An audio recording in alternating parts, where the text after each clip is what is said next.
a judge has denied bail for Noah Gaston, the man charged with murdering his wife at their home in Windham last month. According to court affidavits, Noah Gaston claims that he shot his wife Alicia because he thought she was an intruder. That contradicts a police affidavit which says the couple's 2 children told investigators they heard their parents argue prior to the shooting.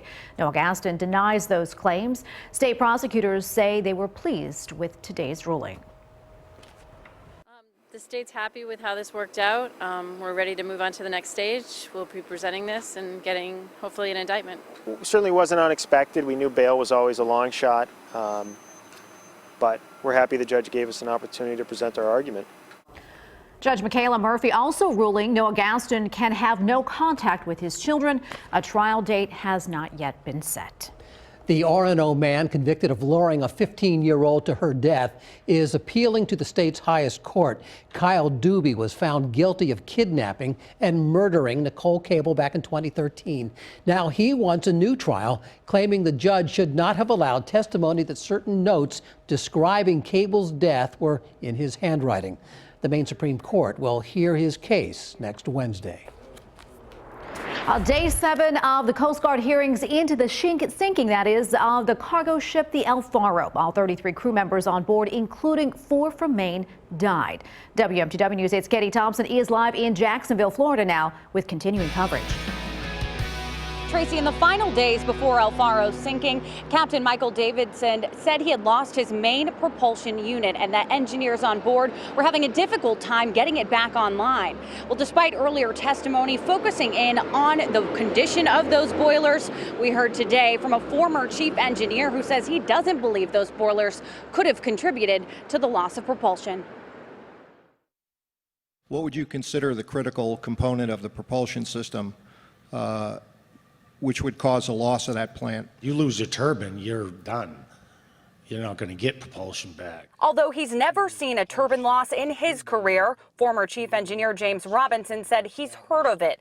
Robinson testifying that there was indeed boiler deterioration on board El Faro. Repairs on those boilers had been scheduled for a later date. I think it's a very important fact here that the electricity on the ship was still on, but the main propulsion wasn't working. Rod Sullivan is a maritime expert and attorney following the hearings. He wants to see the panel dig deeper into their questioning. If the main propulsion's not working, but the electricity is on, that means the boilers are probably working okay.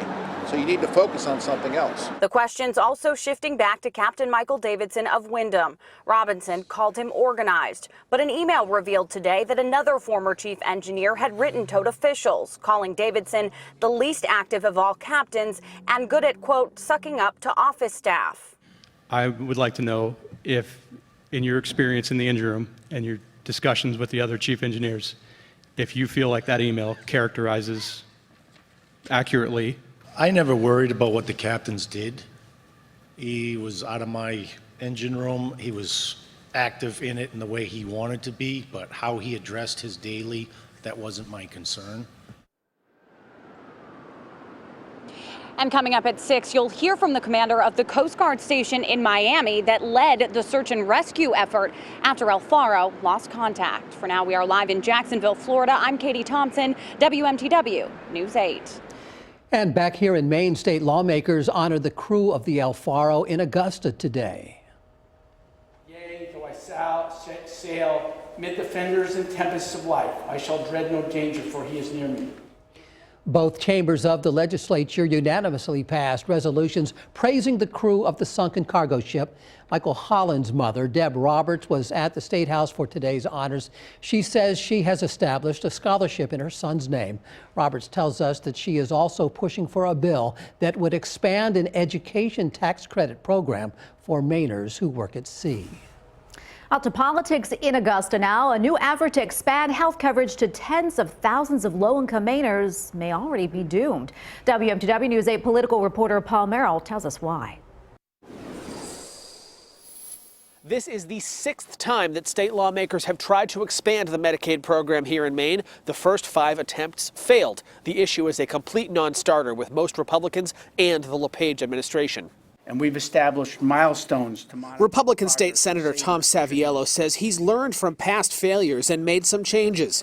He's pitching a new bill to expand Medicaid in Maine, even though the odds are against him. I do the right thing. This is the right thing. I don't care if it's an election year or a non-election year. Law enforcement and public health groups are joining Saviello to push the latest plan to accept federal money to expand health coverage to tens of thousands of Mainers. They're framing it as a good way to help fight Maine's drug problems. The majority of people seeking help have little or no health coverage. Because of this lack of coverage, we often see people who we know need treatment, but who can't access the health care that they need to stay clean. That's the concern. DHHS Commissioner Mary Mayhew calls this latest Medicaid expansion attempt nonsensical, another attempt to get the same proposal passed. We just finished paying off $750 million in debt owed to Maine's hospitals because the program had expanded beyond the ability of the state to fund. Saviello says his bill includes ways for Maine to bail out of the deal. In Augusta, Paul Merrill, WMTW News 8. A young woman looking to join the Marines is told no because of a tattoo. Kate Pimentel of Kennebunk got the tattoo 2 years ago. She signed up with the Marines in August and found out that the tattoo would not be hidden by women's uniforms. Men are allowed to wear an undershirt with their uniforms.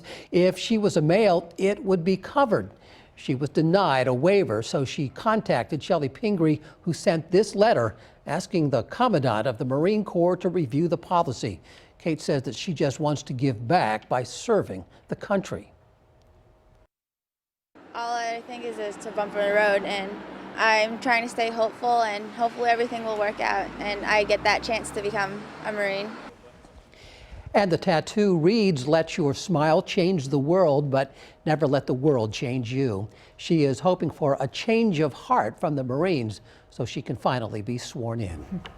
In Gorham now, police are looking for whomever shot a fiber optic cable and caused some very expensive damage. Pictures show the damage near the Gorham Industrial Park near New Portland Road. It was reported Monday morning, the day after Comcast Maine got complaints of an internet outage. The damage amounted to about $30,000 in repairs. Police say this is the second case of vandalism in the area in the past month. Central Maine Power Company reported damage at its substation in January. Well, the root of all evil, researchers confirm that money worries trigger physical pain. The science behind the study. That's just ahead in Health Headlines.